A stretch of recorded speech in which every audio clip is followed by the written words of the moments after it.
Good evening, ladies and gentlemen. Wow. It is 7:45, and yeah, thanks for the applause. This is amazing. What a absolutely great group. My name's Jonathan Newton. I'm a native of Louisville, Kentucky. Yep, yeah. Youngest of 8 kids, and raised by a single mother. And I was a lost boy after high school. Didn't know what I was going to do. In 1978, I stumbled onto photography, but it took me a few years to get started. And then I met these amazing people at the Louisville Courier-Journal: Bill Luster, Tom Harden, Melissa Farlow, Paul Schumann, and they encouraged me. And that's what photography is about. So I ended up going to Western, but I had a slow start. And in the spring of '94, Mike Morse and Jack Korn, who were the directors, or the teachers at the time, Jack came up to me and said, "Newton, you probably should figure out something else to do. Why don't you come, you should go, I don't know." Well, that summer I worked in a liquor store. I worked in a aluminum siding installer. I worked every miserable job there was. And I was like, I'm going back. And I'm going to go back. And the thing that really, I swear I wasn't going to cry, but the thing that changed my life was the 1984 Mountain Workshop, Salina, Tennessee. Mike Morse was running it. Mr. Harden was my photo coach. And I got the light bulb award because he saw the lights go off in my brain. And I'll never forget, my subject was Bud Garrett, blues musician, junkyard dealer, catfish hunter. It was just an amazing experience. And from there, I catapulted into a 37-year career in newspapers. Thank you. I worked at the Nashville Banner, the Atlanta Journal-Constitution, the St. Pete Times, and for the last 24 years, I worked at the Washington Post as a staff photographer.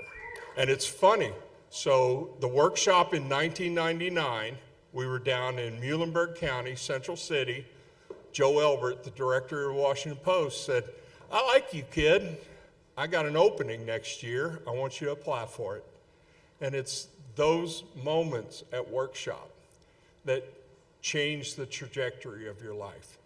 And so for all you new students, who are our participants for this year? Please stand up. All you shooters.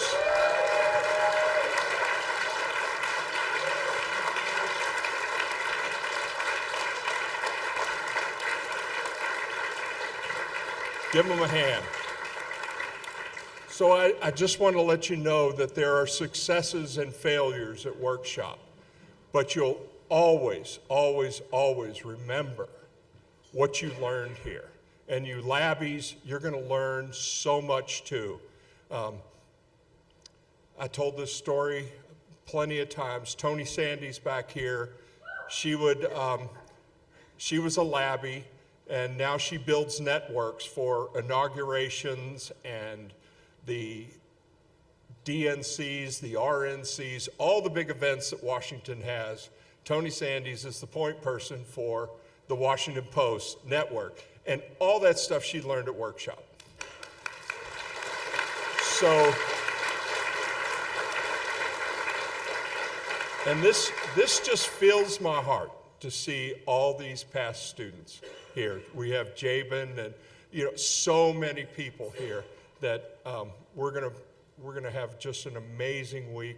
but I want to introduce you to the founder of the workshop, and that's David Sutherland. Wow, that's all I have to say. He stood up. That's the greatest introduction ever. So here, David Sutherland, and he's going to tell you the story. It's a short one. I was the first full-time photo teacher at Western, and I decided that I would put together something for our photographers that were in the program. The history says that it was a class project. It really wasn't. It was just something that I set up and invited any photographer who wanted to come to this one-room school project. And so we had about 16 photographers. I don't remember how many. We did one photographer at each remaining one-room school in Kentucky, and we had more students than we had schools in Kentucky, so we went down into Tennessee and got some. Now, I take absolutely no credit for being the founder of the workshop. It was just a project that we created and did it. And then the next year, Jack did the Main Street project. And then the year after that, they did the Land Between the Lakes. And after that, Mike Morse took control of the whole thing and made it into a real workshop. So I don't mean to tell you that I don't think I played some small role, but it was pretty small. Mike took it and turned it into the beginnings of this gargantuan thing it has become. For how many years? And, yep. And then when Mike retired, Kenney, James, where are you? Yep. James Kenney took over, and he's done it for the last 19 years. And so, and then with Tim Brokema and Jeannie and Jonathan and others that, I'm sorry, I may forget some other people who have been really long-term. They are the ones who made this workshop. So I want to give you Mike Morse, who was at the founding of the workshop.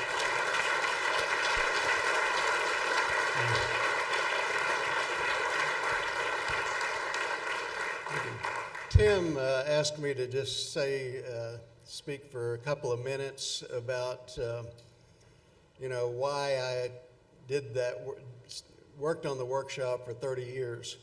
I think Tim forgot that I taught for 30 years and all my classes were 2.5 hours long. So, but anyway, I think I can do it. It was simple. It was a labor of love. Nobody in this a lot of people don't realize nobody in the workshop has ever been paid to do the workshop. It was not part of Western's. Western sponsored it in the sense that they allowed us to use the equipment, but it was really just the faculty of the photojournalism program that put this on. And so all of the volunteers and the amazing people that come to be coaches, the labbies, all of these people are volunteers, and some of us have been coming for 30 years, maybe 40. There may be 40s. I won't digress into that right now, but we ought to find out later in the workshop who's been here the longest as a volunteer. Why did I do it? The first time we had the formal workshop, I can't remember which one it was, but all of the people who came as participants were sitting on the front row, and I looked in their face and I saw the excitement, and I saw the determination and the fear that they had because they were about to embark on something that they knew would possibly change their career trajectory. And I told them this. I said, I think this can be life-changing. It'll change your life. And a lot of people have come back since then and said, it changed my life, just like Jonathan mentioned earlier. I love that part of it. I love to see that anticipation in their face and then see them go out and put everything they had into it to see what they could get out of it. The second thing I really loved about it was the crew that came, the Wallabies, the staff members, the faculty, coming together and trying to make it happen, because it was quite a challenge. In the early days, we would just go parachute into some little town. We'd find a dirty storefront that hadn't been used for 10 years. We'd start sweeping. We'd clean out the sinks and try to get it so that it was habitable. And we'd have the workshop there, somebody's basement. We did it in basements. We did it in barns. We did it in a Boy Scout camp where there were no windows in the whole place. It was just open air. And we were using computers at that time, the first time for computers, as a matter of fact. So that was... Oh, and the sewer line, of course, clogged, and other things. But that's typical. What you don't see is what happens behind the scenes to make this all happen. Computers running into the night. We're all sitting in the room like this at 3 in the morning, and Lynn Warren is reciting Dr. Seuss books that she's memorized while we're waiting for the computer to do that and that and that and finally process all those images. So we get past these things little by little, and we've overcome most of them, and it's a real pleasure to be able to overcome all those odds and make it happen.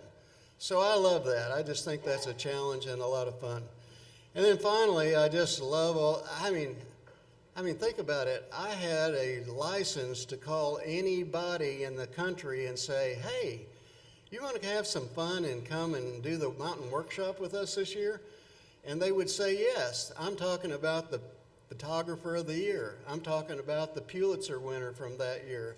I'm talking about, people that have had, 50-year careers and are at the top of their profession would come and just really have a great time and tell everybody else. And so then others would come. And I got to be friends with those people, and I got to learn from them. So that's pretty much my story. Is my 2 minutes up? Okay. All right. Thank you. You can talk all night, brother. You can talk all night. Oh, David has one point. I should have pointed out that one of the students at that first one-room schoolhouse project is here. David Frank was one of my students. That's amazing. So in the 50 years, there's only been 2 workshop directors. So you heard from Mike, you heard from David, and now, ladies and gentlemen, put your hands together for the workshop director for the last 20 years, James Kenney.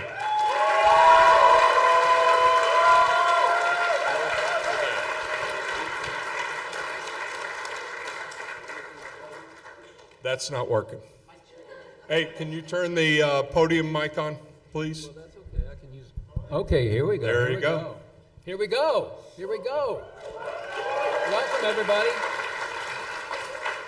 Do you know how hard it is to fill those 2 guys' shoes? Yeah, pretty difficult, but I'm trying. I'm getting by.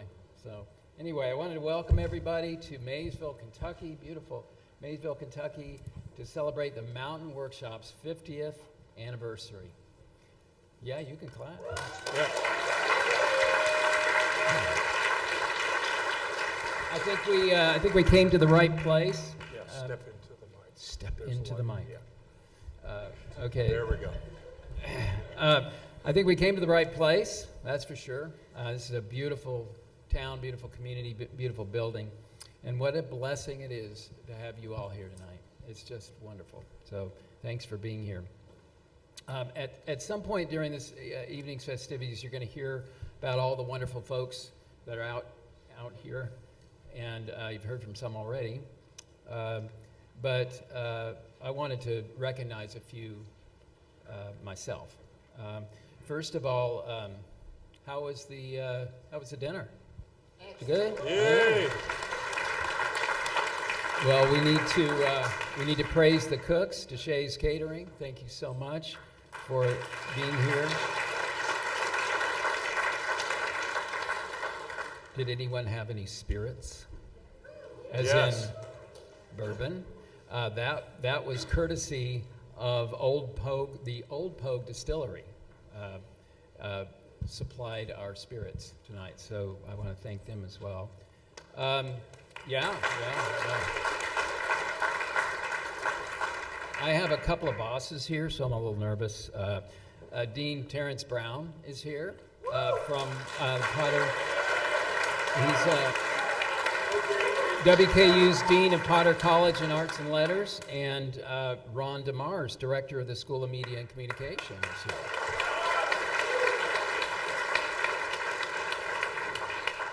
Owen McNeil from Mason County Judge Executive. He's the Mason County Judge Executive there.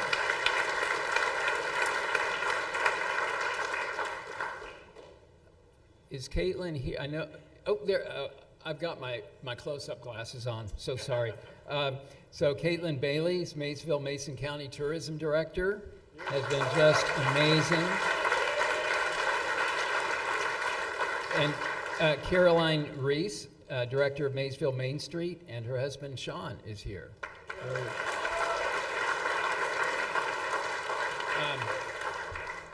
You both have been just amazing running around here like the rest of us. We might hire you for future workshops. And Robert Boone, Executive Director of the Kentucky Gateway Museum, and his wife Gwendolyn here.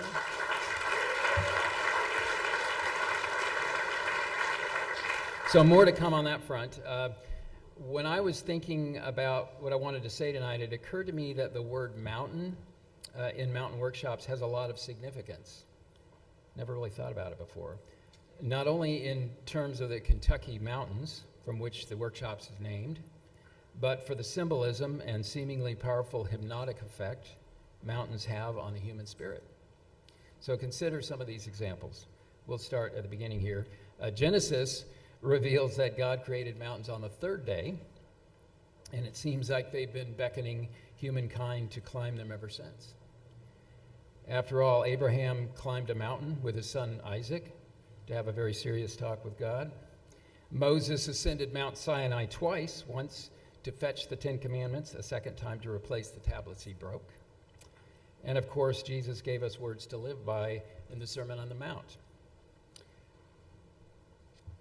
Closer to earth, American author Anita Diamant is credited with saying that mountains are where heaven and earth meet. Now, in the heat of the moment of the mountain workshops, I'm not sure heaven is how I describe it, but I have heard many a person we've documented in these sacred hills of the Commonwealth describe their home in Kentucky as their little piece of heaven. Throughout history, a lot of folks have paid homage to the mountains, and I have a few quotes to share with you. That even though they weren't written with the mountain workshops in mind, they certainly bear a close resemblance to our own visual educational mission over the past 50 years. So John Muir was a naturalist, considered father of the national park system. He said, wherever we go in the mountains, we find more than what we seek. He also said, into the mountains, I go to lose my mind and find my soul. Now, back in the day, when we started to lose our minds at the mountain workshops, our director, who you just heard from, Mike Morse, would have us give a howl to the mountains to relieve stress. And it seemed to do the trick. So there might be more on that a little later on. Sir Edmund Hillary, first to ascend the summit of Mount Everest. He actually, that was in 1953, but he lived into the digital age. I didn't realize that. And he said, there is no Wi-Fi in the mountains, but you'll find no better connection. We'd like to think that the Mountain Workshops has made a connection with both those who have come from all over the world to document Kentucky and with the incredible communities we have served. J.R.R. Tolkien wrote in The Lord of the Rings, he loved the mountains, or he had loved the thought of them, marching on the edge of stories brought from far away. We love the mountain because people often come from far away to tell the local stories about our old Kentucky home. And then in his last speech, before his assassination, Martin Luther King challenged us with the worthiest of mountain visions when he entreated people of all races to join him at the mountaintop overlooking the Promised Land. And then there was American statesman John Wanamaker. He said, "One may walk over the highest mountain, one step at a time." Wise words, though I prefer the similar words of wisdom from my friend and colleague, Jack Korn, who would proclaim in his Tennessee twang, "James, the journey of 1,000 miles begins with the first step." Sorry, Jack. Sorry about that. But we certainly miss you. I think filmmaker Karen Kusama sums up the rigor and reward of the mountain quite nicely in her words. "There's no glory in climbing a mountain if all you want to do is get to the top. It's experiencing the climb itself. In all its moments of revelation, heartbreak, and fatigue, that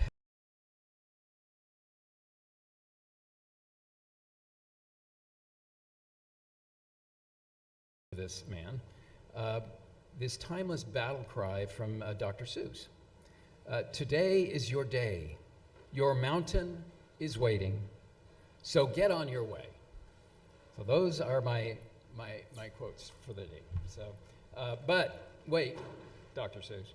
Before we begin the first step of the journey to our 50th mountaintop, we are here tonight to pay homage to the past, to reflect, to remember, and to celebrate our labor of love, the mountain workshops.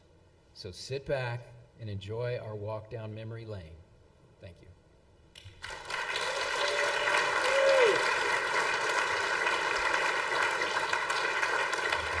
Now, you haven't gotten rid of me yet. Sorry about that. Yeah. I'm doing the next section here, which is, the mountain over the years has come up with some of its own famous sayings or words, or at least wise words. Since we're visual people, I thought we would represent these words in some past t-shirts. And they are worn by our beloved Labbies, who are the lifeblood of the mountain workshops. And so they are going to come out, and we're going to have a Mountain 50, the very first one, Mountain 50 shirt parade. Here we go. So It's all about the fashion. Yeah, definitely. So Kylie is sporting the 2011 Somerset Open Your Eyes. It is I'm sure everybody can see it. It is our most understated, but my favorite.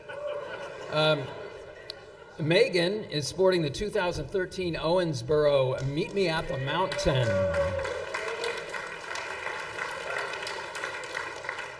Everett at 2014 Berea Mountain Dew.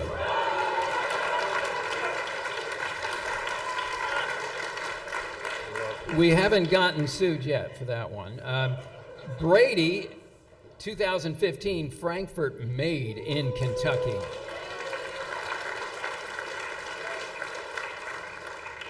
Bella, 2016 Paducah. Mountain, y'all. Natalie, 2017 Moorhead. The mountains are calling. That's another John. That's a John Muir reference there. 2018, that's Eli sporting Mount Sterling. Remember, only you can prevent bad photos.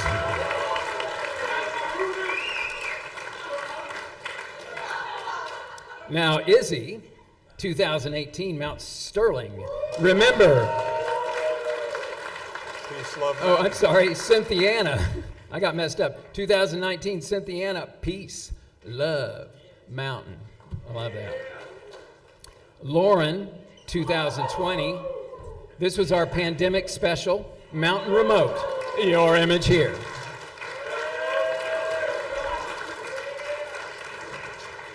Not even COVID could keep us down. Morgan, 2022, Litchfield. Take the damn picture. For those most delicate, that was the Rough River Dam reference, not the other one. Marlowe, 2023, Paris. What more is there to say but Paris? And Brennan, 2024, Williamsburg, Cumberland Falls. The visual needs no words. All right, so Take it off. we're Take missing it one. off. Take it off. Take it off. Take it off. Ba ba ba ba. Yeah. Woo! Outstanding. Go to the middle. Go to the middle and take a bow. Take a bow. Yay! That's amazing. So now, ladies and gentlemen, the first workshopper, David Frank. Can I use that mic? Yes.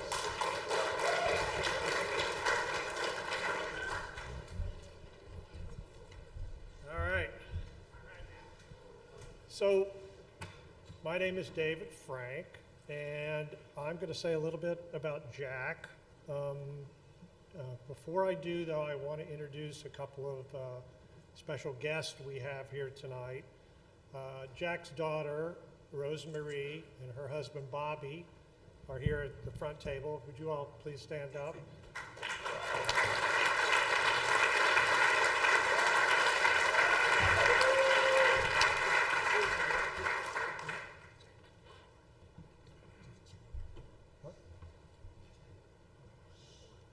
Oh, you were good. Good point, David.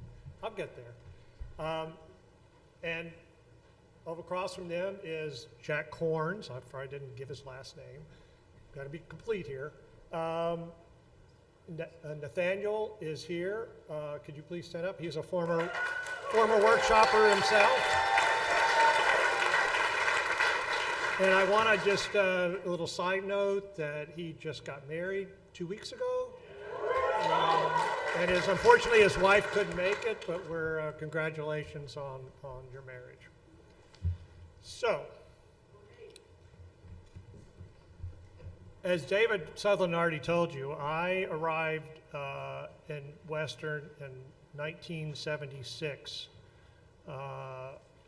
as a freshman, and the first thing that happened, pretty much, I mean, it was in that first semester, David and Mike had this trip to the mountains of eastern Kentucky and Tennessee, as it turned out. I mean, I really didn't know much about photography at all at that point. I mean, I really was raw. To back up just a little bit, in 1975, I had the visions of being a basketball player. I grew up in Murray, Kentucky. I'm 6'4". My father played basketball in college. Between my junior and senior year, I tore a cartilage in my right knee, and they didn't have orthoscopic surgery back in those days, so I was pretty much done. So I had to come up with something to occupy myself, and I picked up a camera. And somehow or another, I found out, I think the yearbook advisor handed me a brochure about a workshop at Western for high school students, and I decided to go. And I met Mike and David at that workshop, and they convinced me that there might be a ray of hope for me in the world of photography, so I came back. And that's kind of how I got to Western. So once there, the one-room schoolhouse thing happened, and then the second semester I was there, Jack Corn arrives. David left. Mike was still there. And, you know, this was the beginning of the Jack Corn era. And the cool thing about Jack was that, the cool thing about Western, I think it's still the case, is that all of the teachers, both on the journalism and photojournalism side, at least in my opinion, I may be wrong about this, were all professionals. They had been, they still were, everybody had worked in the trenches. And Jack was no different. In fact, he came with a vast, experiences. And the cool thing about all the teachers at Western is they're all really willing to share those experiences with us, which was totally invaluable. The other thing that happened when Jack got there is that he offered me a job, even though he wasn't in charge anymore. They apparently needed some help on the weekends at the Tennessean, which is the paper he came from. And I took it. So I used to drive down to Nashville every Saturday and Sunday to help at the lab, basically. It was a lab tech job. And anyway, the cool thing about it was that Saturday night was a very happening night in the city of Nashville, and yet there was hardly anybody on staff working at nighttime. So I frequently would take assignments like concerts. I went to see Alice Cooper. I shot Alice Cooper, Emerson, Lake and Palmer, which may not make any sense to people that are younger, but I did a lot of basketball games. And I mean, it was just a cool kind of thing to do, and it wasn't even part of my job. But somehow or another, Jack and Helen, Jack's wife Helen, found out that I was staying in kind of a flea bag hotel instead of driving back to Western every Saturday night, because I was working late, and that pretty much ended my stay in the hotel when Helen and Jack said, "You can't do that anymore. You have to come to our house." And that was the kind of person they were. They were, totally hospitable. I became part of the family for one night a week for like about 8 weeks of that semester. So let's fast forward just a little bit to Jack's first PJ class after he got there. This was the class that produced Main Street, and I don't know if that's still being shown or not, but I'm sure many of you all have heard of it.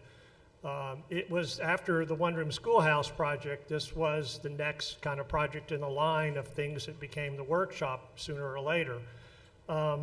But there was, before the Main Street thing actually happened, just to give you an idea of what kind of teacher Jack was, he decided to have a session, one of his classes, on how to shoot a press conference. Now, I wasn't in this class, but a lot of us kind of sat in on it because, Jack was there and he was like, we're all like pumped up about it. And he didn't mind us being there. But anyway, he had this, the classrooms were in the basement of the Downing Center. And I don't know if they're still called the Downing Center or not, is it? And they were in the basement, and there's these big glass walls in the hallway, and the classrooms were behind the glass. And you could see into the classrooms on most of them. And he had the chair, the desks were all set up and like they normally were. And off to the side, like here, he had a podium and he had lights set up. And he was going to have a press conference and talk about how to shoot a press conference. Well, Jim Ozenbaugh, another one of the great journalism professors at Western at that time, was going to be the subject. And so all the students were in the class, they were at their desks, they were all told to bring their cameras, which they should have been doing anyway. But and so literally before Jack even said much of anything, he had us, several of us, the younger photographers with Mr. Ozenbaugh, come down that hallway unannounced. He had on a hat. We were shooting with flashes just for effect down the hallway, and he was making all kinds of racket coming down that hallway, and the students really weren't sure what was going on. He barged into the room, ran up to the podium with us blocking the way, and said a couple of sentences, some profound statement, and then ran out of the room. And I'm telling you, the jaws in that classroom were on the floor, because I don't think a single student in that class made that picture. And the lesson, which you can probably tell before I get there, is that you've always got to be ready. And none of the students were ready that night. I mean, it was a really interesting lesson, and that was it. They didn't come back in. That was the press conference lesson. And it happened in a flash. And I'm telling you, that lesson stuck with me for years and still does. In fact, an interesting sidebar was that Jim Burton, who was in that class, photographer, and I and a couple of other, Mark Lyons might have been with us on this trip. I can't remember. Mark, are you still here? I don't know if Mark's still here. But anyway, we went to a football game at Murray State a few weeks after this happened. And we were shooting the Western Murray State football game. And, you know, Murray State has, or had, I don't know if you still do, had a thoroughbred horse. We're in that region of the country, it makes sense. They were called the thoroughbreds, or racers, I guess they are now. And they had a jockey that rode this thing, and every time they scored, this horse and the jockey would ride around the track.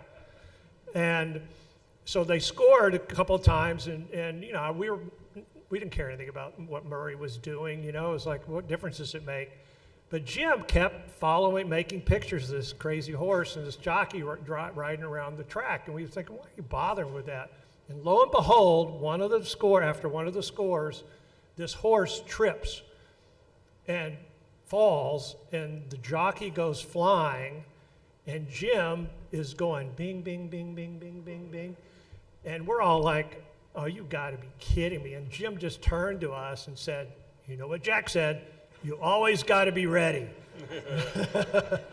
And that stuck with me forever.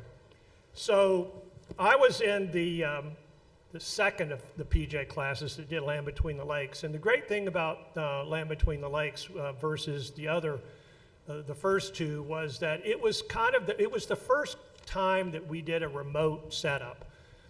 We went to the Land Between the Lakes, which is, you know, a distance from Bowling Green, and we had, you know, film processing, and we had professional photographers and editors come as coaches. So you can see the progression, as we talked about earlier, of where we started and kind of where we were heading at that point. I would describe Jack Korn, if somebody were to ask me, having been a parent myself, I would say that the best way to describe him was tough love. He always told you what he thought without sugarcoating it. But at the same time, you always knew that he really cared about what you were doing.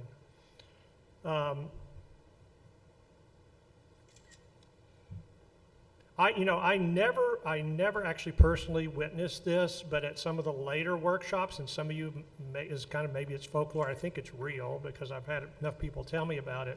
To give you an idea what kind of a person Jack was, he would bring, if you weren't performing up to his standards or what he thought your standards should be, he apparently would bring a stack of McDonald's applications. Yeah. And he would basically say, you should really consider this, which sounds like something that Jonathan was talking about earlier. And he would hand them a McDonald's application. I mean, you got to think how big of a motivator that must have been. I mean, you either just walked out and never came back, or you actually put your mind to it and started actually working. You know, you really wanted Jack's approval, and you would basically do whatever you had to do to get it. You know, Jack and Mike were always available for edits, you know, even though we weren't in the classes sometimes. And I just wanted to share with you one little thing. And some of you who had Jack will probably recognize this. But you go into his office or catch him in the hallway or in a class or in the lab where the light table was. And Jack always carried this. Does anybody remember this with him? It's a loop. And he always had it in his pocket. I don't know, Rosemarie, did you remember these?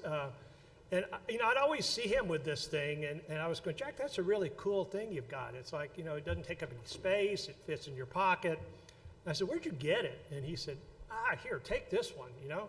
And I have had this ever since, and I've carried it ever since. And, you know, again, this is in the film days for some of you people that are newer.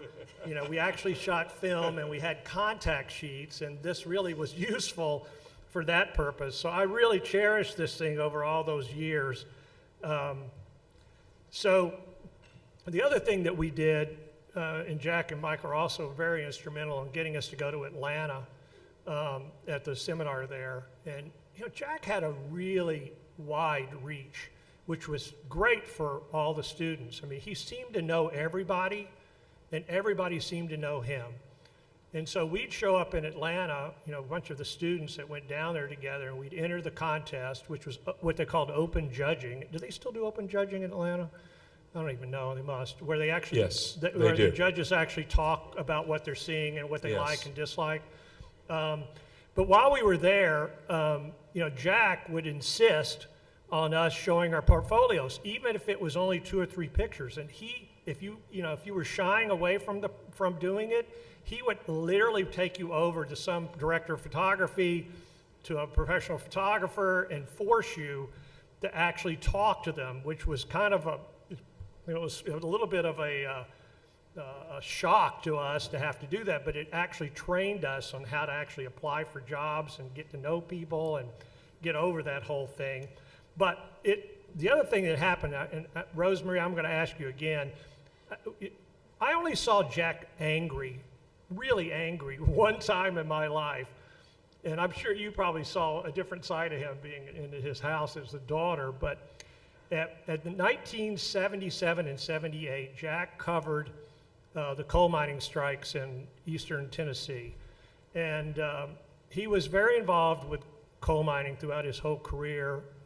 And he also covered the Choctaw Indians very extensively.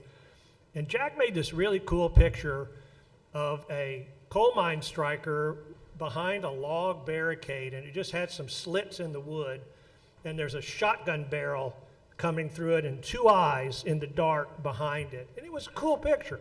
And especially when your professor is shooting it, you're like, no, this is great, And there were 3 judges, and I'm not going to name names because I don't think it's fair, but one of the judges, if any of the judges said no to a picture, it went out. So the only way you could stay in the competition was for all 3 judges to agree. And one of the judges said, when they got to Jack's picture, said, "I don't like guns," and boom, it was gone. And we all groaned. It was like, are you kidding me? It's like, what the justification was that? And we looked over at Jack, and I'm telling you, his expression, he didn't say anything, but his expression said everything. He was not a happy camper that particular time. Anyway, I'm going to kind of wrap it up, but I think Jack's impact on all of us was tremendous. I'll tell you a quick little sidebar. I had 2 internships, one at the Tennessean, and I had 2 in a row at the Flint Journal in Flint, Michigan. And Jake May. my bosses were Jimmy Ellis in Tennessee at the Tennessean, and Barry Edmonds in Flint. And oddly enough, for you people that are in college now, this will maybe mean something to you, both of them died before I graduated. So my primary references were totally gone. And thank goodness I had Jack, around, because in some ways that's all it took was a phone call from him, and that's when I started at Jackson Clarion Ledger. I worked also, just in case you wanted to know, I was at the New York Times for 31 years as a, yeah, thanks, Jonathan. Lots of different positions, but at any rate, I think that the thing about Jack was he taught us how to use our brain and not just go and take pictures, and to engage with our subjects, to dig deeper and give more than just what the assignment seems to call for. And the other thing I think I took away from him was learning how to listen, because sometimes we kind of don't listen to what the subjects are saying and what they're doing, and it leads to better pictures. And he also gave us some information about dressing. And I think I'm going to leave it at that, because Jonathan, I'm going to tell you right now, Jonathan has a very great story about learning how to dress from Jack appropriately for an assignment that's actually worth repeating at some point. It's a funny story. Anyway, so that's pretty much what I kind of wanted to say about Jack. You know, he was a great influence on everybody that went through there. I'd just like to know how many people in this room actually had Jack. Yeah, but maybe you could just stand up because I can't really see. And either at the workshop or in school. Boy, yeah, this is showing my age now. 20 plus, I'd say. So, anyway, I feel very lucky to have passed through his sphere. So, unfortunately, in addition to Jack, who passed away this past year, there have been many others who also made contributions to this workshop that are no longer with us. And I think we'd like to take a moment to remember and honor them as well. The names are rolling now. I can't even see it.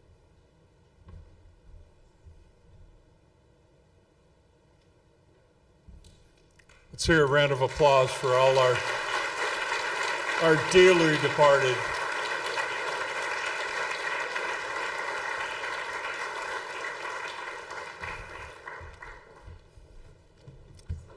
Well, as we move along, this man is about to come up to our podium, has been a working photojournalist since 1970, has worked at 22 newspapers. Well, there were rumors he covered the Lincoln inauguration, but it wasn't true. He covered the funeral. So with no further ado, Dave LaBelle.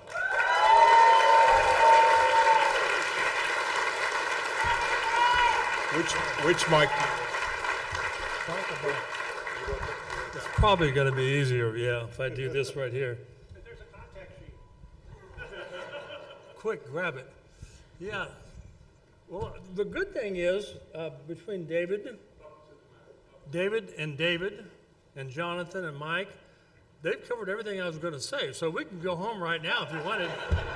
I'm going to give you a little bit different perspective, and I loved what James talked about. I loved him talking about the mountains and using that as a metaphor for this. When I thought about this, I thought about Maysville being probably the perfect spot for us. Because when I think about Maysville, I think about a passage to freedom for thousands of people who couldn't, they were either stuck in Kentucky or stuck in southern states, and they were trying to get to Ohio, which was a free state. And that's what I thought about this, and I thought, ask yourself the question, for each one of you. In fact, you might even want to try this. Go down by the river tonight, alone, without a light, and think about what it would be like. How frightening it would be to be trying to travel in the darkness. People don't like you, they're animals. In the summer, you've got snakes and ticks, you could drown.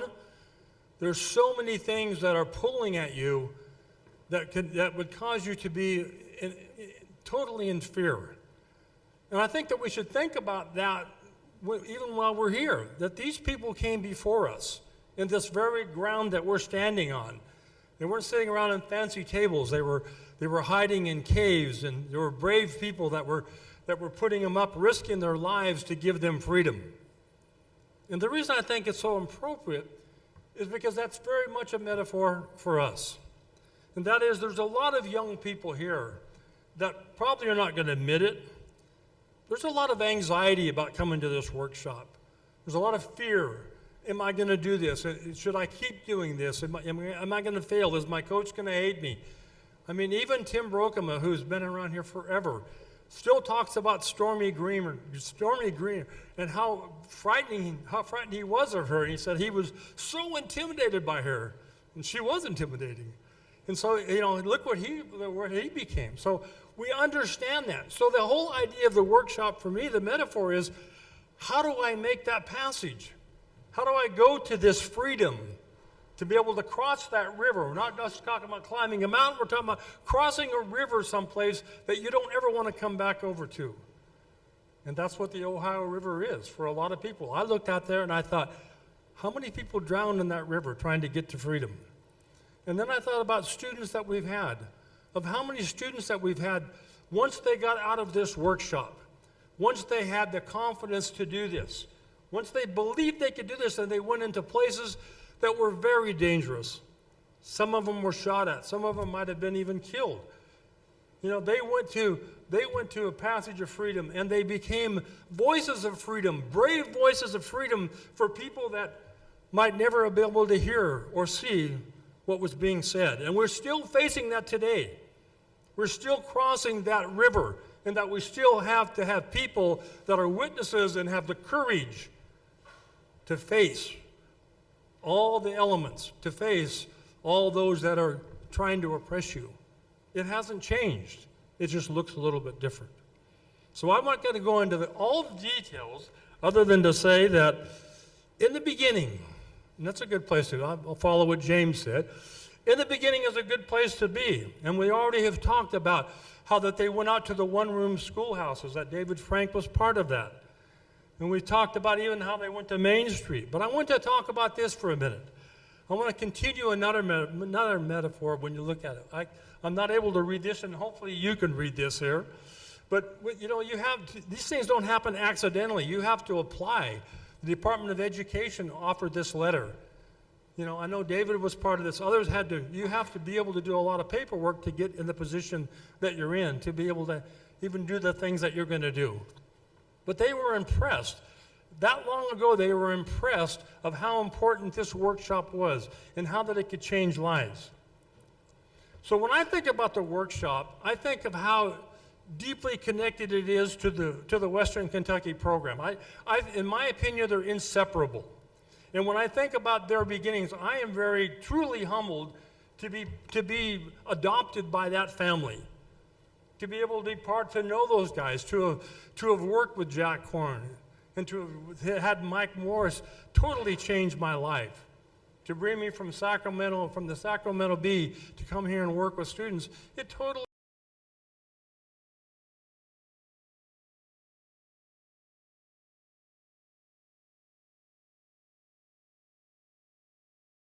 around his kitchen table, and they were talking about how do we build a program that builds opportunities for people, and they did.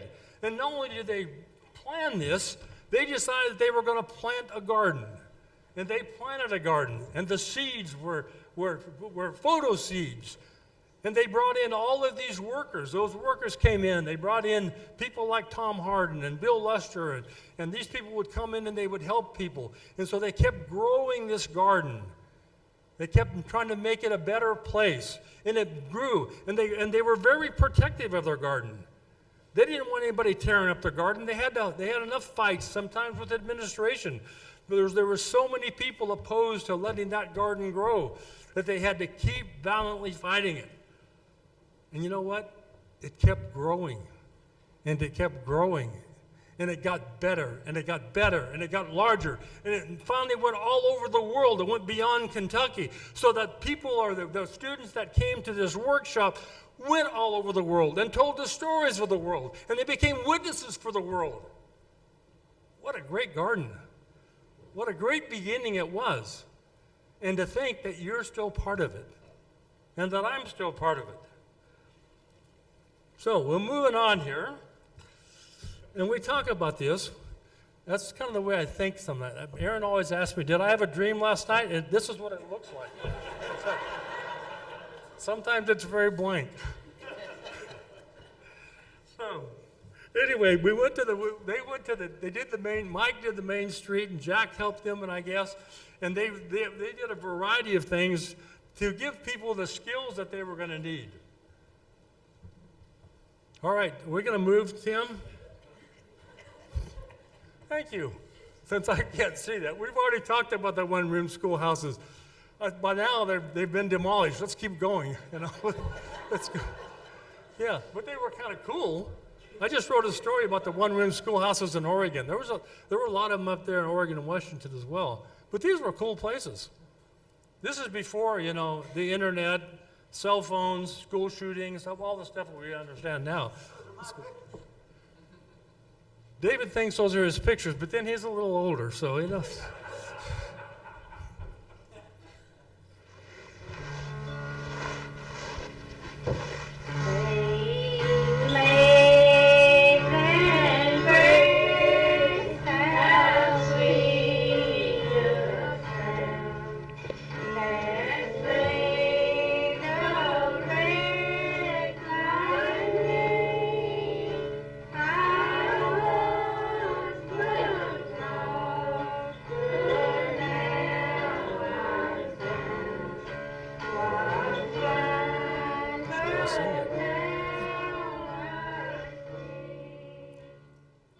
Whether you realize it or not, back in the 1800s, that most one-room schoolhouses, that religion, the studies of religion was part of their curriculum.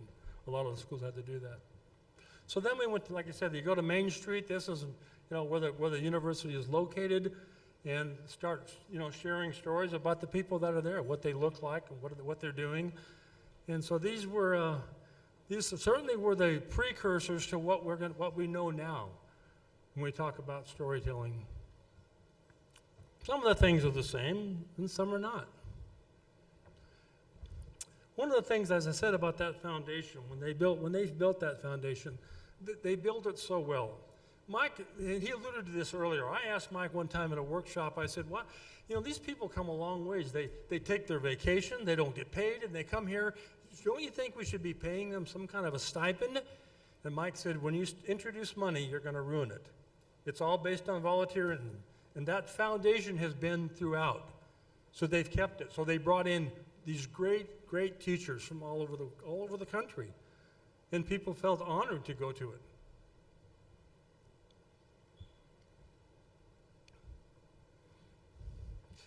When we talk about the workshop, I love the saying that there's no place like home. Remember Dorothy said that. There's no place like home, because when you talk about home home means different things to different people. But home is about, it can be a place. It's about rivers. It's about mountains. It's about people that you know. It's about people that care about you. Remember Cheers? They used to say that Cheers was good because everybody knows your name. In most of the small towns that we go to, the life is different than it is. When you get away from the interstate, life is very different. It moves more slowly. You know your neighbors. And this produces a lot of different kinds of images when you do this. This is just a few of these. It's a beautiful place. Greg Lovett was up quite early this morning, and he was doing the drone pictures. Beautiful stuff already. And he's over 40, and he still takes pictures. I know he's. Well, I mean 40 years, not 40 inches. He's over 40. Anyway. Sorry about that. Lovett knows I love him. Yeah, he's a great guy. So one of the things about this that I think is so cool is that you get these great faces. And I love the quote that said that there's no greater landscape than the human face. And that is true when you start looking at it. And boy, you get to see a lot of faces. They don't all look alike. They're unique. And, we hope that in a lot of these photographs that we're doing, we hope that people have faces. We hope it's not all from the back. We hope that everything that you shoot isn't a drive-by shooting. We hope that you're involved in people's lives. Nice faces. And look at the families. There are places that people are not very close in families, but most of these communities, they are. They work together. They work in different environments. If you come from California, it doesn't look like this for the most part. The work looks different. Here you have doctors, and you have lawyers, and you have people working tobacco, and you've got beauticians. You've got a little bit of everything. It's actually a visual smorgasbord when you go to some of these small towns.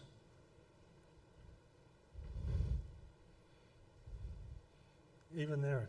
My friend Kurt Chandler, who died 2 years ago, shot this, and it was a place that was very intimidating, and he wasn't sure he was going to get out of there without being shot, but he decided he would do it anyway. Kurt was a great guy. So when you think about community, when you think about your community, the whole idea is that you have something in common, something that you all care about. In these communities, faith is so important, and there are different expressions of faith. Every community, you'll have that. You know, one of the quickest ways to get into the community is to go to church with somebody. And that way they invite you to home, into their home, or go into their families.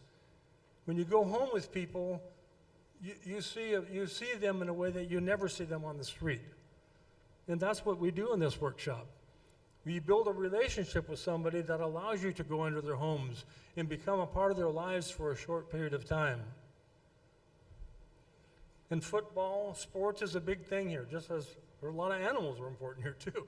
But sports is a big deal. A football game here, if you're a football player in a small town, man, you are Joe Cool at the water fountain. I mean, it's a cool thing to be, you know? I love this. Let's see that girl of mine, she's standing in the door. Shoes and stockings in her hand, her feet all over the floor.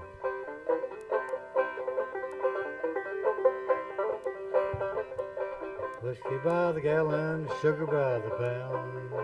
Pretty little girl pouring in the alley, stirring her down.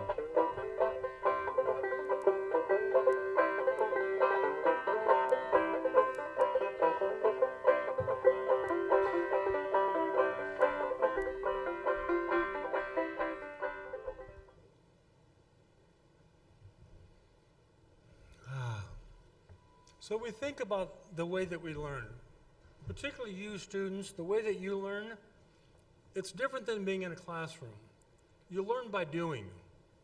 You learn by being there. You learn by learning trust. Can you imagine that someone's going to let you photograph them having a baby if you hadn't built trust with them? Trust is such a gift. It's something that they give us. We go in there and we talk to them and we invest some time in them, and in turn they give us the gift. They give us the gift of saying, I'm going to let you see me, and I'm going to let you, when I'm living, when I'm being born, and when I die, I'm going to let you witness that and be part of that. That's not an easy thing, folks. There's a lot of workshops, but there's very few workshops that learn how to build a relationship with people that gives you the access like this, and that you will build this kind of trust. It's not granted, it's earned. That you're able to see things behind the scenes, somebody being incarcerated, that you're there and you're able to watch this kind of a moment. These are real life moments. It's not Hollywood. It's the way people live, and that the way they are.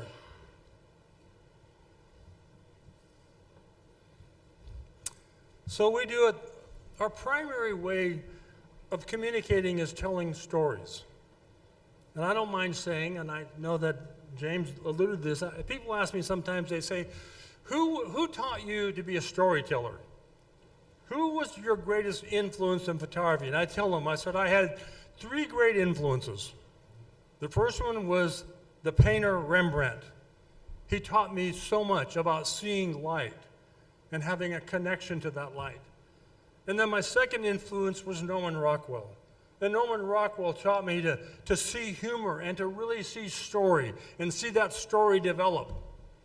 And then Jesus Christ, who was the best storyteller that I've ever known, who taught me how to tell a story in a way that would move people and have them see themselves in the story. And so that's what we do, is people let us into their lives and we tell stories. There is nothing more powerful, I'm telling you, on this. When you talk about communication, there is simply nothing more powerful than story. And of course, all of these, I wrote all of these. We pass this away but once, so give it your best shot and let other aspiring souls know what you've really got. If you think that your ideas might not foster fruit or seed, try remembering that they could be just what others sorely need. We pass this away but once. What shall we leave behind? A thought, a word, action, or deed to benefit mankind. If we have borne another's cross, helped someone blind to see, been criticized for doing so, then, dear Lord, let it be. We pass this way but once, but in doing so, have we really accomplished much, fulfilled our destiny? Have we garnered any wisdom, and for right did take a stand? If we pass along such knowledge, we will have helped our fellow man. Isn't that beautiful? Yes, indeed.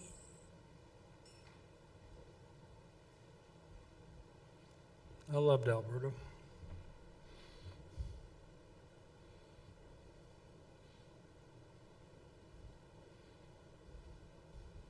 So we want to share a couple of other stories with you as well. This is a story of Alan KCR. Alan was a reporter, newspaper reporter, who obviously loved his work and totally gave himself to it.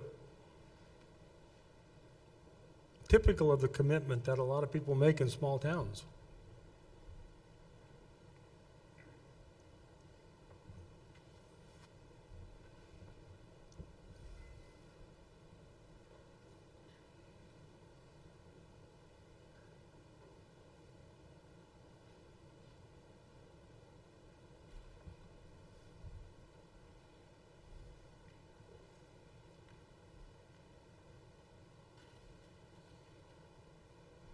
Tim Brokema didn't really want me to share this, and I don't mind embarrassing him a little bit, but he said, I'm not going to tell you what you can and can't show, so you go ahead if you're going to insist on doing it. I said, I am.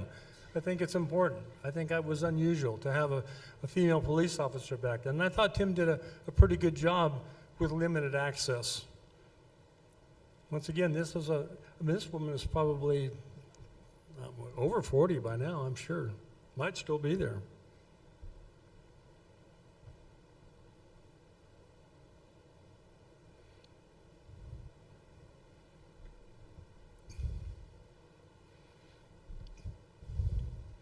These are just samples of the many, many, many stories you can imagine how we've done. In 50 years, times about, 15 every year?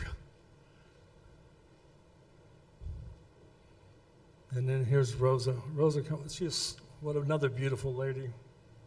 Where's this song from? Did you write this? Or I'm these sorry? words from the Bible, or the tunes? Well, no, I just got this song. I have got one somewhere that I partly wrote. Most of you, that's what you want me to get. I just explain whatever you're going to sing to me before you do it. That's having a better place to go. That's one I had sung for a long time, but I just happened to think it. You want me to sing that one? Mm-hmm. Sure. Last night I heard them singing over on that peaceful shore. Oh, what a time when I can join them over there. I've almost topped the mountain where the rose of Sharon grows, and I know I have a better place to go. One of the things you realize about this is that in the beginning, you were making photographs, and then you were collecting audio, and then you, with that, and then you had picture editors, and you started producing books, and then you added video. So you have video and design, and you have all these experts now to come into what we're doing. And thankfully, people like him have preserved the audio and art, and is able to, he's pretty able to access things when you ask him. What a wonderful thing to have. And I always liked Elsie Tabor. I'm from California. I've never been anywhere where people had mules, nor did they look like their mules. I think a lot of people, look like their dogs, but I always thought, I don't think he would take offense by saying, he looked a lot like his mule. He was proud of his mules.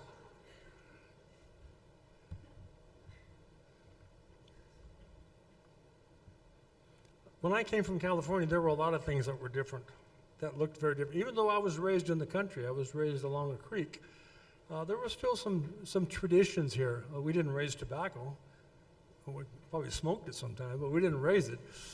And then when you get here, everybody had what they called a backer base or tobacco base. There were a lot of things that were very surprising that I loved. So how does this change our lives? How did we already had, Jonathan started off with a tear-jerking story about how that he was a nobody and now he became somebody famous and rich. He's filthy rich, but he's very good. He has a big house on a lake. I mean, you can come visit him sometime in Virginia. Anyway, so Jonathan was very successful here, as others were, and their lives were changed. My life was changed. The coaches' lives are changed. There are a lot of coaches that look at life a lot differently after coaching so many students and staying connected with them for so long. I just think it's a, I like, there's Scott Pennell. I don't know if Scott made it here or not. We thought he might be here. Scott was always one of them fun. I thought he was going to be a model. I'm not sure, but he was a lot of fun. So how our lives are changed, they're changing all the time. And one of the things that I realized somewhere along the line, that when you photograph people, you recognize something, that all human beings are broken in some way. And when we photograph people, it helps them heal and it helps us heal. That connection that we make with each other is very healing for all of us. It's a wonderful, wonderful thing to happen to us. So I'm going to sort of end this with just saying a couple of things. First of all, we don't talk much about Tim Brokema. This is his 40th year. Yeah. 40 years he's been here. Now,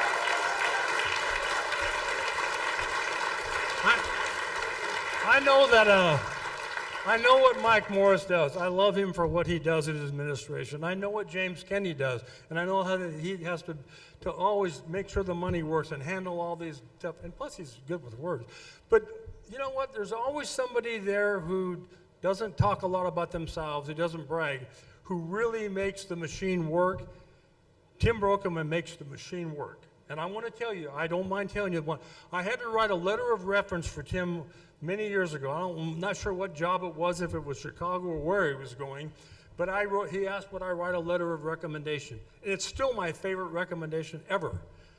And the first line says, if I'm ever on an airplane and the pilot or pilots die, I hope Tim Brokema is on that plane because he'll figure out how to land it. And I've always felt that was true, that he's done it.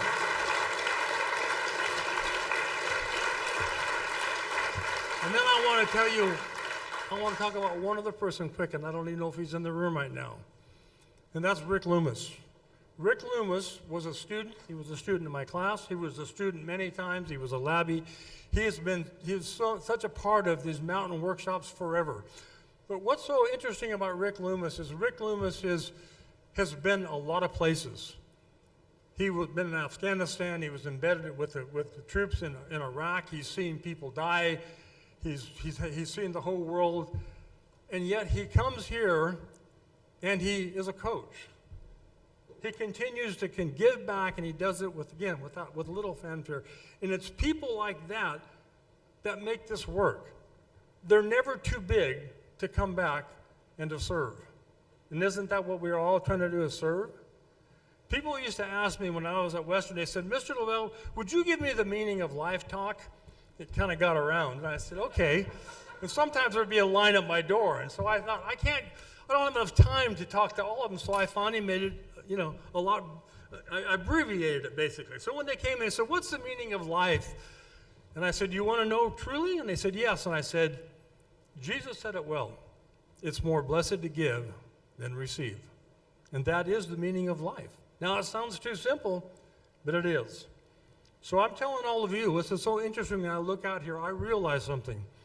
In 20 years from now, a lot of you might not even be here.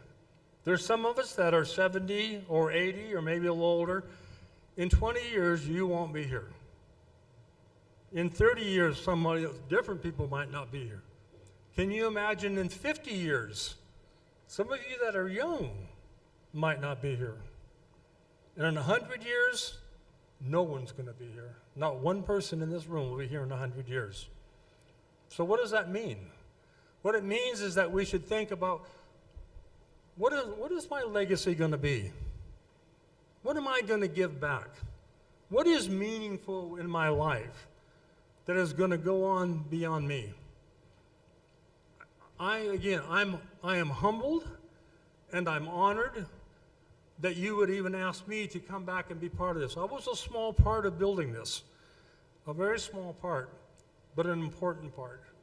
And I'm thankful. It's probably one of the better things I've done, to be able to give back a little bit. And I hope that we continue doing that. I hope you'll give back. And I hope, 100 years from now, there's another group in here talking about those old farts from way back in. And it would be us, and that's all right. All right. So I thank you.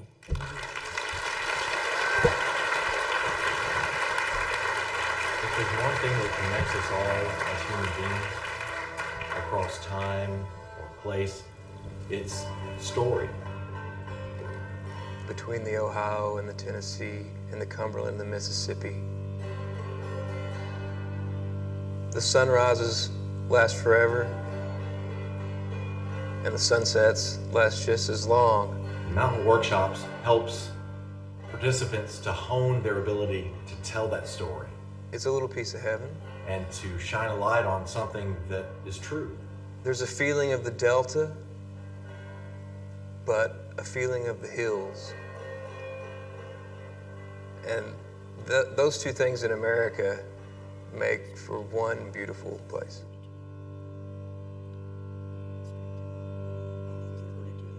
Communities across this Commonwealth are given a priceless and timeless gift for hosting the Mountain Workshops. Barefoot dancing on the old brick road where the Tennessee River meets the Ohio. I'm gonna put down the old banjo, swing that pretty girl down the shore. In my case, when Mountain Workshops came to Paducah, they did a vignette that helped to frame my dad's fight with blood cancer during a critical stage. And although he lost that fight ultimately, his wise words that were captured by the Mountain Workshops forever ring in my ears, just from 2 minutes of documentation. I enjoy every minute as it's going on. Some of them are not pleasant, but that's part of the mosaic of experiences, time, and place that we are in as human beings. And those words continue to reinvigorate me in times of trouble and self-doubt. The story has become a cherished heirloom for my family, one that we revisit often. And it's something that holds him present with us in a way. How do you ever repay someone for giving you that? I think the best that I can do is to honor it and ensure that others receive the same kind of light.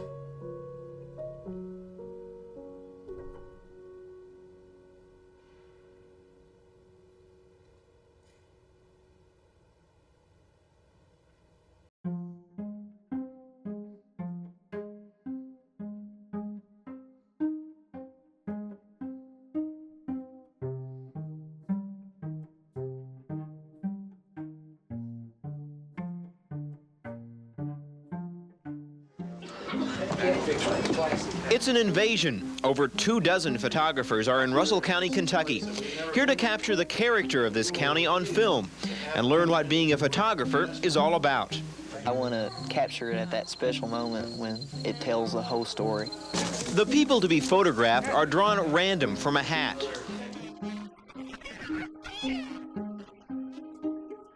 We're not interested in the veneer of life as much as we are, the heart of life. So in purely practical terms, right, you're going to get a slip of paper with somebody's name on it, maybe an address, maybe a phone number, a little synopsis of a story concept. The only way to do it, the only way to make it work is to just be a person. Hi, can I talk to Tammy, please? Hi, Ms. Speed. My name is Rebecca Barnett. I'm part of the Photojournalism workshop in Murray this week. Professionals from all around the world take a week unpaid to take part in this fellowship and this tradition of local nonfiction storytelling. That's a nice feature picture. I've just never seen anything like it, and I've never felt anything like it. We've really gotten into people's lives. We've gotten these intimate moments. It's really this unparalleled documentary of Kentucky life.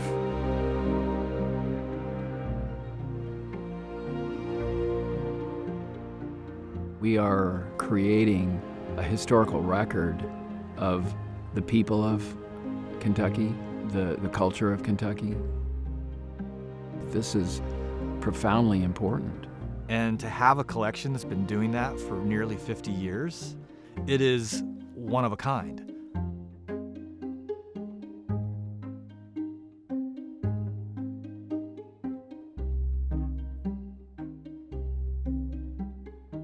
I don't think it's about for today. It's not about tomorrow. It's for generations from now. Someday someone's going to open a drawer and that book's going to be there. And they're going to pick it up and they're going to look through it. And they're going to see stories that otherwise would have never been told. That's why we do it.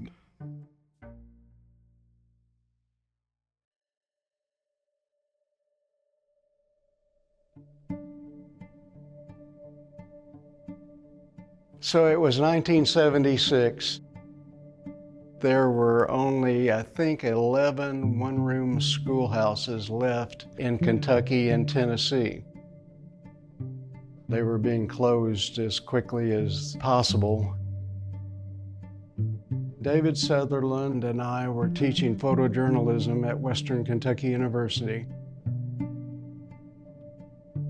David wanted to take our students and go over and document those schools.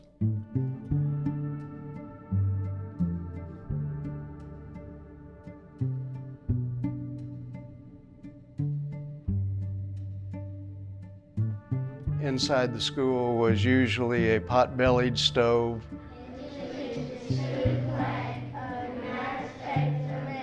one teacher. It was just made for photography. We saw the worth in it right away. We knew that we were going to continue to do that kind of project. The early workshops, we would tell somebody in the town what we were trying to do, and they'd say, well, I don't know, there's that old store down there on the square. If you want to use it, you can. From nothing, we would create a workshop.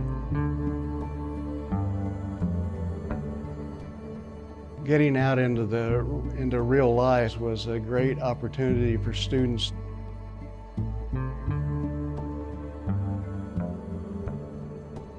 I got letters from people saying, this has changed my life. And I thought, how could you ever quit doing this? This is amazing.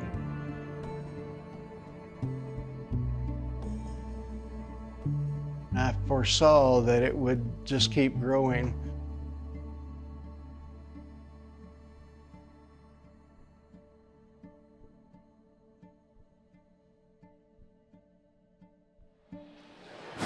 Test, test. Okay, we're ready to start. If everybody will grab a seat, we'll get this show on the road. In the first days, it was Western students only, but we started needing more and more people to help pull it off.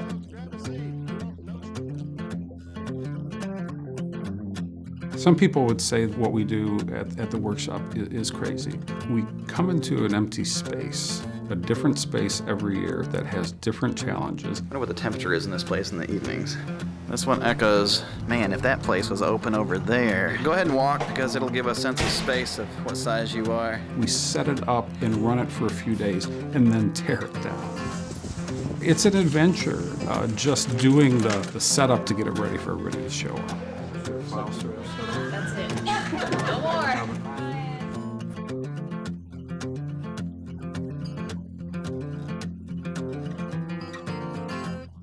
We all play off each other to find solutions, but it's a good time. We're gonna be here until like 2 in the morning. Mountain workshops. Yeah. It's just a ragtag bunch of people trying to make things work. Nothing goes as planned. We're not going to a fire. Let's just slow down a little bit. Jonathan Newton, he always gave this analogy. You put a locomotive on the top of a mountain, and right now at noon we push it over the mountain, but the problem is there's no tracks laid. And we just sort of lay the tracks as we go. Yeah, is it centered? You know what I'm saying? Every year it's just starting from scratch. It's a new county, it's a new set of people, and it's my job to find that cast. And I guess after taking care of him and watching after him, I just developed a sense that I wanted to help people, I guess. And it might be some similar themes. It might still be the farmers, it might still be the teachers, but I'll pick up on little things like, I couldn't do this without my daughter. And so then it becomes about relationships. And when I start getting that chemistry, I know I've got some good stories. I'll just end with a name, Ruby Hinchy. Ruby Hinchy was my story subject in 1997, and we kept in touch until the day that she died. These people will change your lives. They're amazing people. They will stay in your heart, and have a great time with us. Have a great experience with your workshop and your story. 5, 4, 3, 2, 1.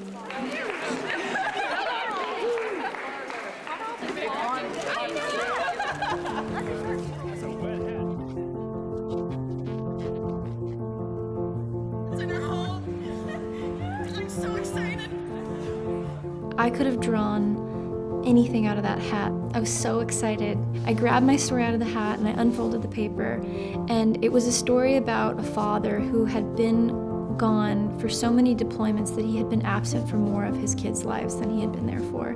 I just felt so much for them immediately. I hadn't even met these people. It's amazing what one sentence on a piece of paper can do. In your life, who would you say is your hero? My dad. It is so pure to be with people who are just telling stories because they love doing it and they want to be better at it. The most interesting stories you will ever tell in your life as a journalist depend on somebody letting you tell their story. The confidence that you have as an instructor, as a mentor, as a teacher, you can bring that in a way that you can motivate. You're trying to build the confidence of the student and kind of lay aside some of the fears that they have about talking to people that they don't know, going in cold like this.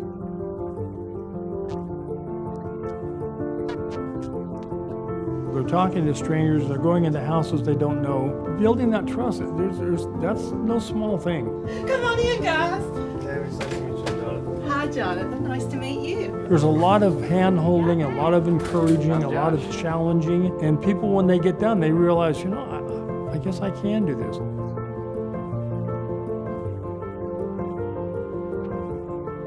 The students come here, I think, to tell stories of the community and to learn, but I think a lot of them end up leaving the workshop, turning the page, and often starting a new chapter in their own lives. I got excited. I didn't know that. It's a unique place and experience to drive the profession and the craft of storytelling. I like this one. Everybody makes a sacrifice. They sacrifice time, money, sleep.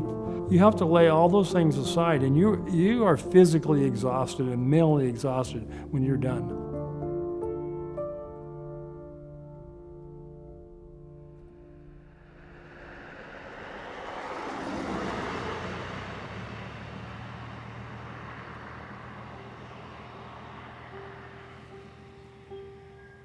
You know, to think of how much history has been captured 1 week at a time for 50 years, it's pretty phenomenal.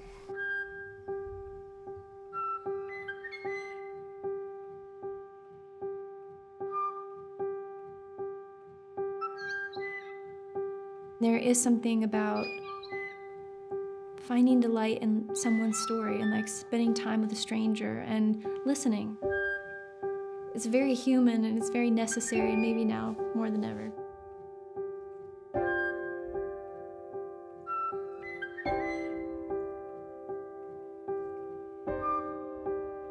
This has to be the only state in the country that has had 50 small towns documented by a huge team of extremely enthusiastic people whose sole mission is to learn how to tell stories well. That is so special.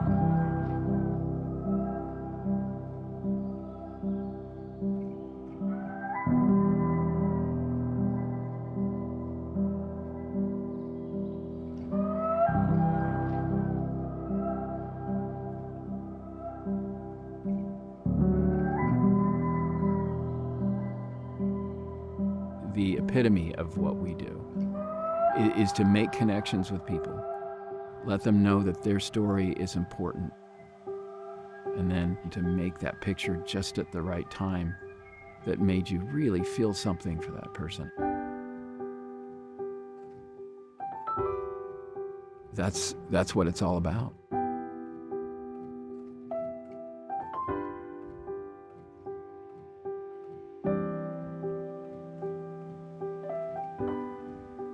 Why I love photography is, you know, life is fleeting. It's a way that we can hold on to memories forever.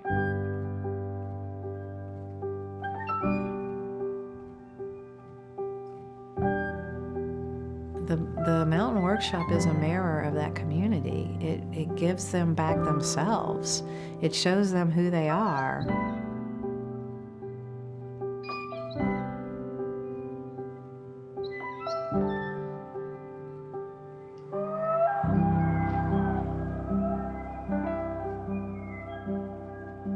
That's the secret, is every human wants to be seen and they want to feel important, they want to feel valued. And that's what we do.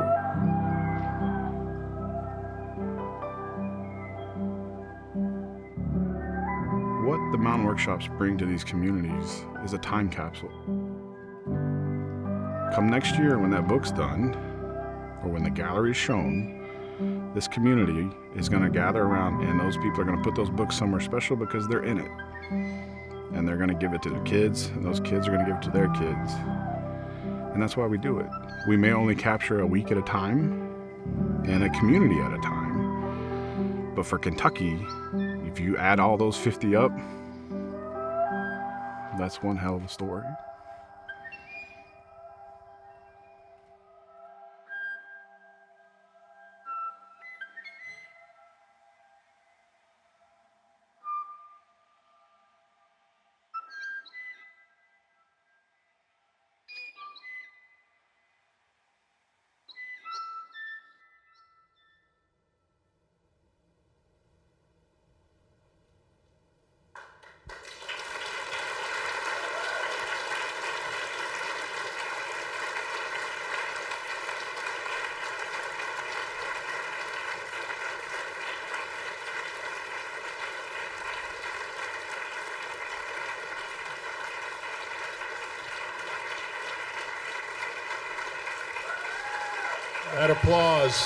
That applause for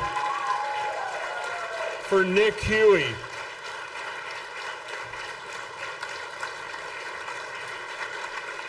This is amazing.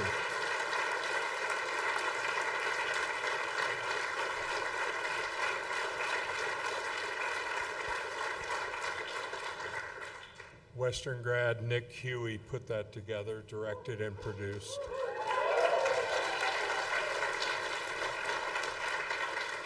So we passed this way but once. Now we're going to pass through Maysville. And there's so many people to thank, the behind the scenes, the labbies, everybody involved, everybody that's volunteered, all the people that have traveled here. And so thank you, thank you, thank you. And Tom Eblen is our writing coach, has been since what year? 95. Since 95. We're gonna thank a lot of people here. One thing, if you're gonna speak, never follow a Dave LaBelle sermon and a Nick Huey film. Just saying. Wow, wasn't it inspirational though? That was really something. So I fell in love with journalism and photojournalism at that same high school publications workshop where I met Dave Frank in 1995. We both ended up at Western, and you know, I saw my career as a writer and editor, but I really love photography, and I signed up for Dave Sutherland's basic photo class, and I didn't have a camera, so he sold me one. And then I took Mike Morris's intermediate class, and I sat in on every class Jack Korn taught because he would let me sit in, and he became a dear friend. And I always was jealous that year that I couldn't go to the Mountain Workshop because I was a writer, not a photographer. So 20 years later, when they decided they needed writing coaches if they're going to put out a book, Harry Allen called me up, and I was here, and I've been here almost every year for the last 30 years. But the workshop, you know, the reason I come back is it runs on passion for storytelling and volunteerism. That, you know, Mike was right. It's the volunteerism, the key to it, because some of the best professional photojournalists and visual storytellers from all over the country come here to give their time and talent to the next generation. But even with all that volunteerism, you know, it takes money to put on the Mountain Workshops. Western Kentucky University is an important sponsor, so are our corporate sponsors. They play a big role. Companies like Sony, Canon, Tamron, and in previous years, Nikon. We get huge support from our host communities, and Maysville, I tell you, may have set a new standard for that.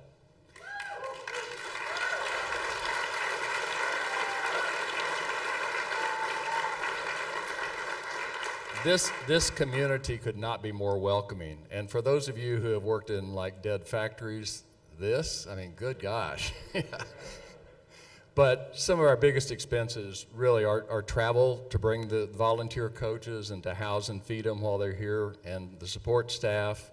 And most of that is funded by participant tuition. We try to keep the tuition as low as possible. In fact, I don't think we've raised it since 2019. And that's mainly thanks to the regular scholarship sponsors such as Stephen Curry and Leslie Davis, you just saw in the film, Jonathan Woods, Fran Gardler, Justin Fowler, and some others. One of the biggest challenges has been preserving an amazing, archive that you saw bits and pieces of. But we've had some good news about that recently. The workshops have received a $10,000 grant from the American 250 Fund through the Kentucky Historical Society that will help us organize and rebuild that archive over the next year.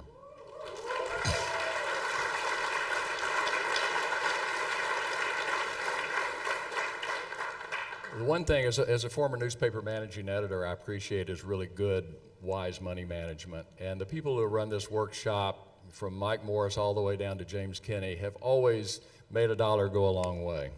And they run a tight ship. But, one thing we realize is that to keep this workshop going for another half century and to keep the tuition affordable, we need to have some serious philanthropy. So a new fund's been created through the College Heights Foundation for your tax-deductible contributions to help cover annual workshop expenses. There's also a new Mountain Workshop Vision Endowment Fund to make sure that this workshop can keep going well into the future. And I have some really good news about a major donor who is jump-starting this new endowment fund in a big way. David Sutherland, one of the founders you met here, over the next 2 years is going to donate $100,000.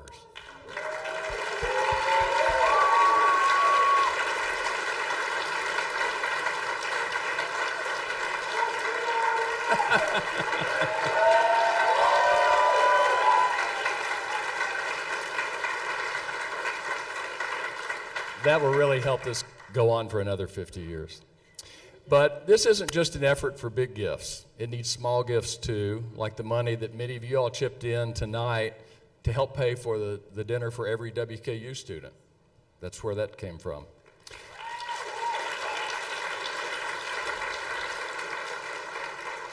And it's easy to give. Go to mountainworkshops.org/donate. And when you're online too, you can also buy some cool swag that the profits from that go to the Mountain Workshop. But you're probably here tonight because the Mountain Workshop has made a difference in your life. And with your help, we can all help make a difference in future generations of visual storytellers who'll be telling these kind of stories long after we're retired and gone. So thank you for your support.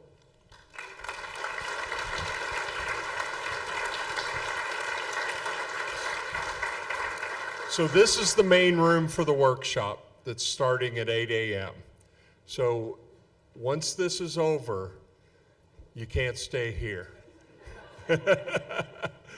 Labbies are waiting to turn this into the workshop workspace. So Hemingway's, just around the corner on 2nd Street, 10 East 2nd Street, has opened their doors for us tonight, and they are waiting for us to arrive.